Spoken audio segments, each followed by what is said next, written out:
Swayam Prabha. Digital India. Educated India.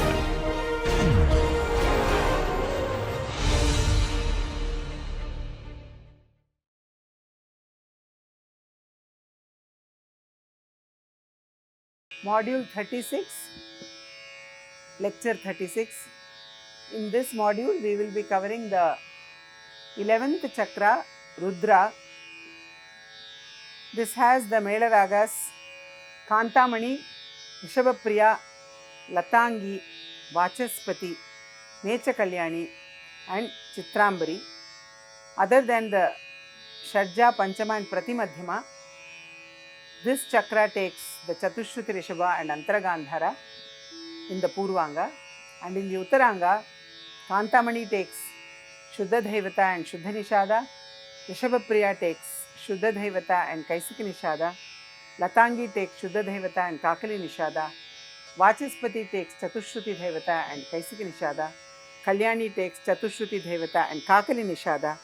and Chitrambari takes Shatshruti Dhaivata and Kakali Nishada. The metronome speed will be 65 BPM. Shiyodikanta mani maditam, Shiyodikanta mani maditam, Shiyodikanta mani maditam, Shiyodikanta mani maditam, Shiyodikanta mani maditam, Shiyodikanta mani maditam, Payodikanta mani sevitam, Payodikanta mani sevitam, Payodikanta mani sevitam, Payodikanta mani sevitam, Shiyodikanta mani madita, Payodikanta mani sevitam, Shiyodikanta mani maditam, Payodikanta mani sevitam,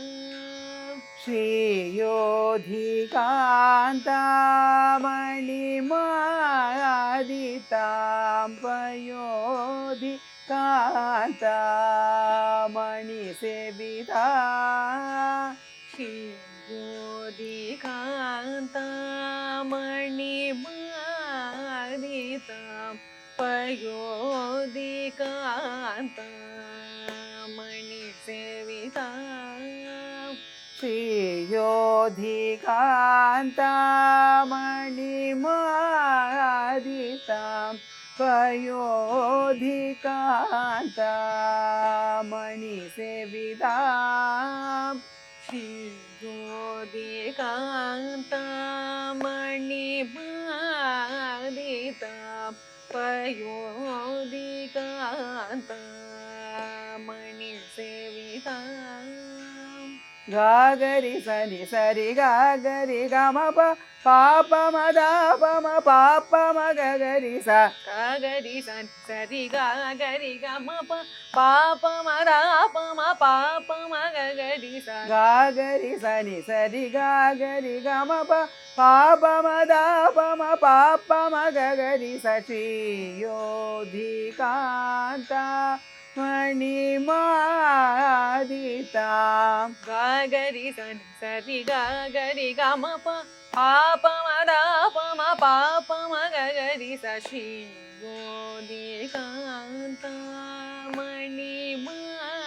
maditam, गागरि सनि सरि गागरि गम पाप मदा पम पाप मगरि C योधिकान्ता मणिमादिता गागरि सनि सरि गागरि गम पाप मदा पम पाप मगरि श्री योधिकान्ता मणिमादिता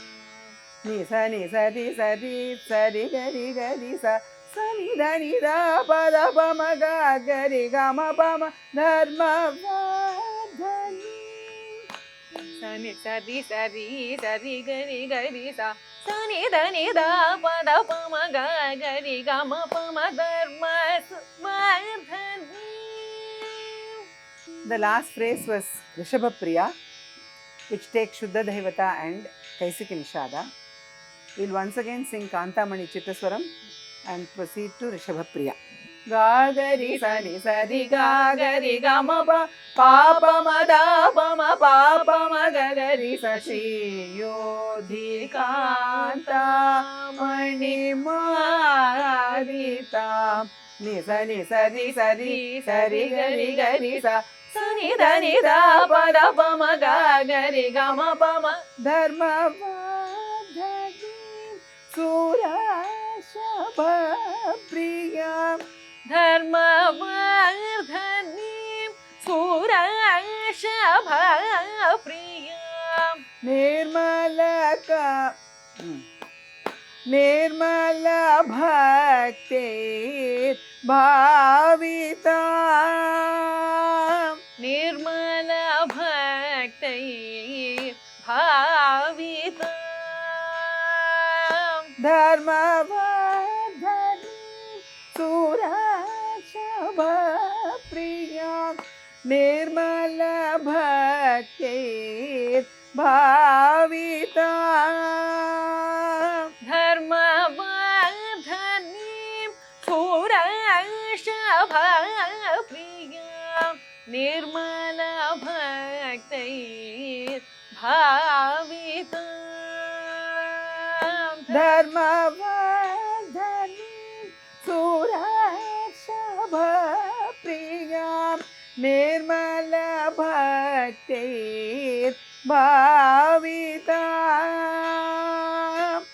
धर्मवर्धनी सुरशभप्रिया निर्मल भक्ति भाविता धर्मवर्धनी सुरशभप्रिया निर्मल भक्ति भाविता धर्मवर्धनी सुरशभप्रिया निर्मल भक्ति भाविता पामगरि रि गरि सा रि ग म प प धनि द धनि स नि धनि नि स नि द प धर्म वर्धनि पामगरि रि गरि सा रि ग म प प धनि द धनि स नि धनि नि स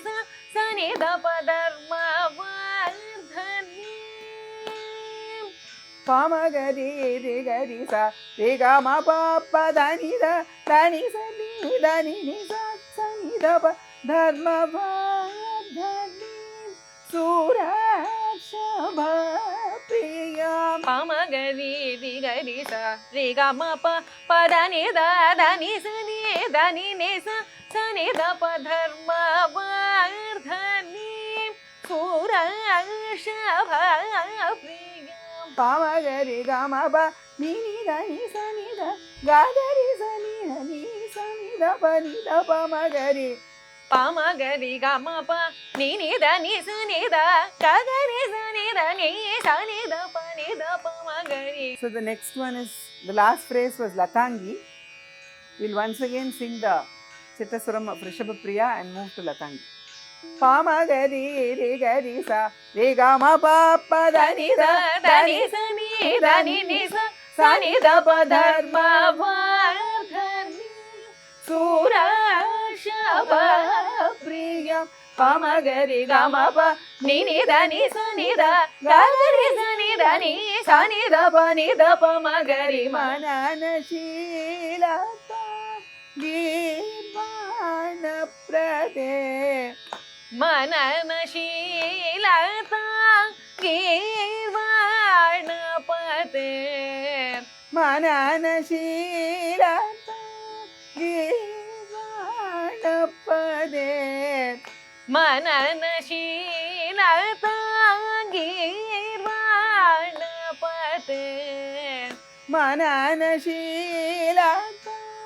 ಗೀರ್ವಾಣ ಪದೇ ಮನನಶೀಲತ ಗೀರ್ವಾಣ ಪತೆ ಜನನವರ್ಧಿತಾ ಉಗ್ಧವತಿ ಜನನವರ್ಜಿತಾ ಉಗ್ಧವತಿ ಜನನವರ್ಜಿತಾ ಉಗ್ಧವತಿ ಜನನವರ್ಜಿತಾ ಉಗ್ಧವತಿ ಮನನಶೀಲತ ಗೀರ್ವಾಣ ಪದೇ ಜನನವರ್ಜಿತಾ ಉಗ್ಧವತಿ ಮನನಶೀಲತ ಗೀರ್ವಾಣ ಪತೆ ಜನನವರ್ಜಿತಾ ಉಗ್ಧವತಿ ಮನನಶೀಲತ ಗೀರ್ವಾಣ ಪದೇ ಜನನವರ್ಜಿತಾ ಉಗ್ಧವತಿ ಮನನಶೀಲತ ಗೀರ್ವಾಣ ಪತೆ ಜನನವರ್ಜಿತಾ ಉಗ್ಧವತಿ ಗರಿ ಗಮ ಗಮ ಪಮ ಸನಿದ ಪಮ ನಿದ ಪಮ ದದ ಪಮ ಗರಿ ಮನನಶೀಲತ ಗೀರ್ವಾಣ ಪದೇ ಗರಿ ಗಮ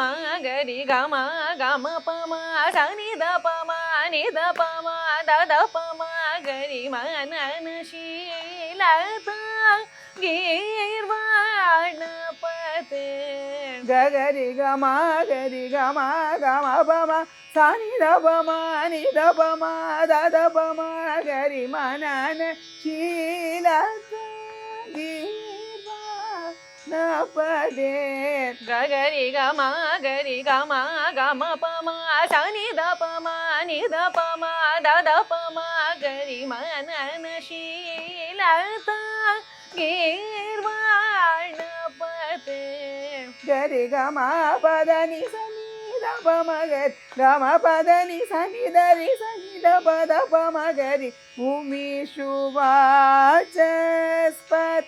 ಸಂಬಂಧೆ ಗರಿ ಗಮ ಪದ ನಿ ಸನಿದ ಪಮ ಗರಿ ಗಮ ಪದ ನಿ ಸನಿದ ರಿ ಸನಿದ ಪದ ಪಮ ಗರಿ ಭೂಮಿ ಶುಭಾಚಸ್ಪತಿ ಸಂಬಂಧ. Okay, the last phrase was Vachaspati, which takes Chatushruti Devata and Kaisiki Nishada. We'll once again sing Latangi, which takes Shuddha Devata and Kakali Nishada, and then go to the next Mela Raga, which is Vachaspati. Gagari gama ಪಮ ಸನಿದ ಪಮ ನಿದ ಪಮ ದದ ಪಮ ಗರಿ ಮನನಶೀಲತ ಗೀರ್ವಾಣ ಪದೆ ಗರಿ ಗಮ ಪದ ನಿ ಸನಿದ ಪಮ ಗರಿ ಗಮ ಪದ ನಿ ಸನಿದ ರಿ ಸನಿದ ಪದ pama gari man. We'll sing it once again. Gari gama ಪದ ನಿ ಸನಿದ ಪಮ ಗರಿ ಗಮ ಪದ ನಿ ಸನಿದ ರಿ ಸನಿದ ಪದ ಪಮ ಗರಿ ಭೂಮಿ ಶುಭಾಚಸ್ಪತಿ ಸಂಬಂಧ. ಭೂಮಿ ಶುಭಾಚಸ್ಪತಿ ಸಂಬಂಧ भूमिषु वाचस्पति संबंध भूमिषु वाचस्पति संबंध स्वामिने न्यासं दत्तवती स्वामिने ज्ञानं दत्तवती भूमिषु वाचस्पति संबंध स्वामिने ज्ञानं दत्तवती भूमिषु वाचस्पति संबंध स्वामिने ज्ञानं दत्तवती भूमिषु वाचस्पति संबंध स्वामिने ज्ञानं दत्तवती भूमिषु वाचस्पति संबंध स्वामिने ज्ञानं दत्तवती निधनि निसादि सगरि गम पदप निधनि सनिदप मपदप मागरि सरि भूमि शुवाचस्पति संबंध साति सगरि गम पदप निधनि सनिदप मपदप मागरि सरि भूमिषु वाचस्पति संबंध निधनि निसारि सगरि गम पदप निधनि सनिदप मपदप मागरि सरि भूमिषु वाचस्पति संबंध साति सगरि गम पदप निधनि सनिदप मपदप मागरि सरि भूमिषु वाचस्पति संबंध गरि गम पनि दप नि दप सनि दप सनि धनि पद नि रे सनि दप म गम पद नि रे च कल्याणी वासं दिशमे गरि गम पनि दप सनि दप सनि धनि पद नि रे सनि दप म गम पद नि मे च कल्याणी वासं दिशमे. So the last phrase was Kalyani, which takes Chaturshruti Devata and Kakali Nishada. We'll once again sing Vachaspati Chittaswaram and proceed to Kalyani, Mecha Kalyani. Nidani Nisadi Sagari Gama Padapa Nidani Sani Dapa Mapadapa Magari Sadi Bhumishu Vachaspati Sambandha Gari Gama Pani Dapa Nidapa Sani Dapa Sani Dhani Padani Re Sani Dapa Gama Padani Mecha Kalyani Vacham Dishame मेचा कल्याणी वासं दिशमे मोचकदा रम से मोचकदायिनी रमसे मेचा कल्याणी वासं दिशमे मेचा कल्याणी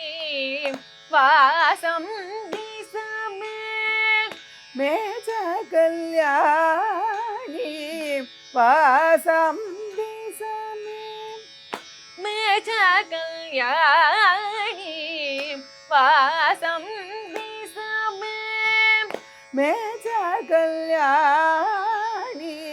वासं दिशमे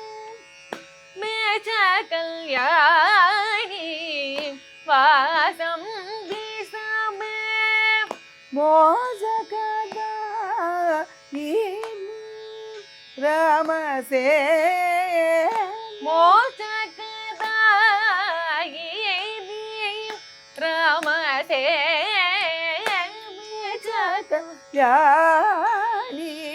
वासं दिशमे मोचकदायिनी Ramsay मे च कल्याणी वासं दिशमे मोचकदायिनी रमसे मे च कल्याणी वासं दिशमे मोचकदायिनी रामसे मे च कल्याणी वासं दिशमे मोचकदायिनी रमसे निरपमगमपदमगरि सनिधरित्सा गरिगप्पमपद्दपदनि मे च कल्याणी निदपमगमपदमगरि सनिधरित्सा गरिगप्पमपदपदनि मे च कल्याणी निरपमगमपदमगरि सनिधरित्सा गरिगप्पमपद्दपदनि मे च कल्याणी वासं दिशमे निदपमगमपदमगरि सनिधरित्सा गरिगप्पमपद्दपदनि मे च कल्याणी वासं दिशमे దని రిని రమ దని రమ గరి గమ ప మ ప ప ద మ ద ప మ గరి గమ ప ప మ విచిత్ర బదీశ దని ని ని రమ దని రమ గరి గమ ప మ ప ప ద మ ద ప మ గరి గమ ప ప మ విచిత్ర బదీశ. So the last phrase was Chitrambari, which leads to the next Mela Raga, which is Chitrambari. We'll once again sing the Mecha Kalyani Chittaswaram and proceed to the next Mela Raga, which is Chitrambari. Nidapamagamapadamagari Sanidharisa Garigapamapadapodani Mecha Kalyani Vasam दिशमे दनि रि नि रम दनि रम गरि गम प म प प the म the प म गरि गम प प म विचित्राम्बरीश वरद भाग विचित्राम्बरीश वरद भाग विचित्राम्बरीश वरद भाग विचित्राम्बरीश वरद भाग सुचित्रकुपत्यमागः क्षमसे सुचित्रगुपत्य मागः क्षमसे विचित्राम्बरीश वरद भाग सुचित्रकुपत्यमागः क्षमसे विचित्राम्बरीश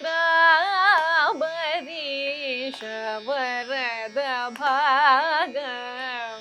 सुचित्रगुपत्य मागः क्षमसे विचित्राम्बरीश वरद भाग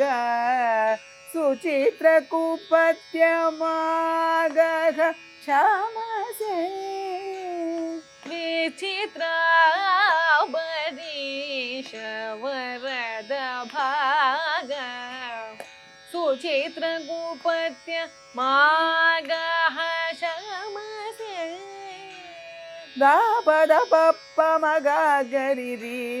गाग सरीरि सगरि गम पप्प म विचित्राम्बरीश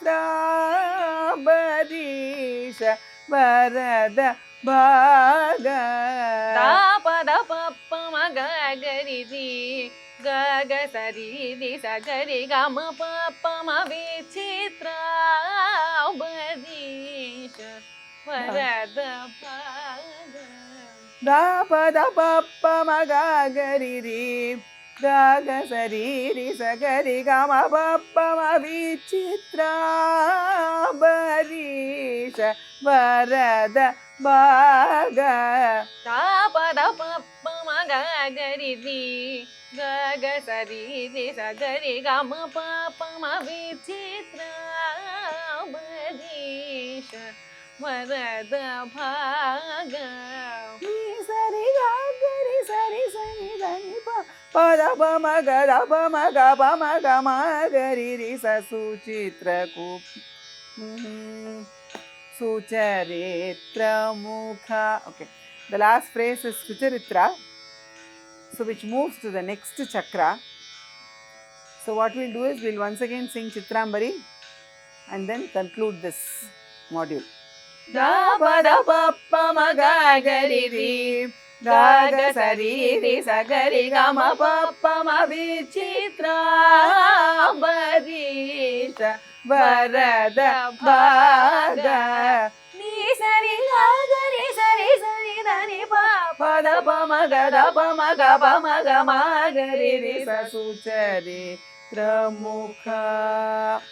ಭಕ್ತ ಸಂಗೀತ